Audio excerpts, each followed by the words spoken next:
Dan lepas tu habislah. Era itu sudah berakhir. Okay. Jadi kalau kita mau salahkan federal, rasa saya tidak begitu sesuai. Sebab dia federal telah meletakkan pemimpin-pemimpin Sabah sebaris dengan persekutuan.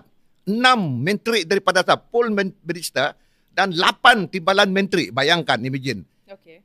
At the time. So pada saya, apapun yang dilakukan oleh pemimpin-pemimpin Sabah harus menilai diri sendiri, harus melihat. Sebab kerajaan negeri dan persekutuan ini tidak boleh bergaduh. Kita harus berunding. Kita mesti pandai negotiate dengan persekutuan.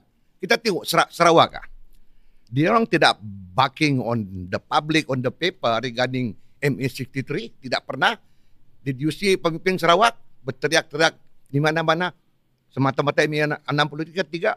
Tetapi diorang negotiate. Apabila you send a good team on negotiation, mereka dapat what did they want. Okay. Tapi Sabah tidak dapat. Okay. Itu beda dia. Why Sarawak dapat, why Sabah tidak dapat? Kelemahan dia kepada pemimpin.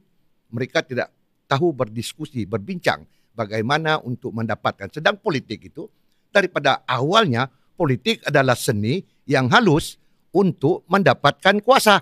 Sudah ada kuasa, then you use the authority. Tapi mereka, saya boleh katakan pemimpin-pemimpin Sabah daripada dulu sampai hari ini, tidak terlalu committed membangunkan negeri Sabah dan rakyat Sabah itu sendiri. Seharusnya rakyat Sabah ini tidak boleh dibiarkan menderita seperti ada pada hari ini.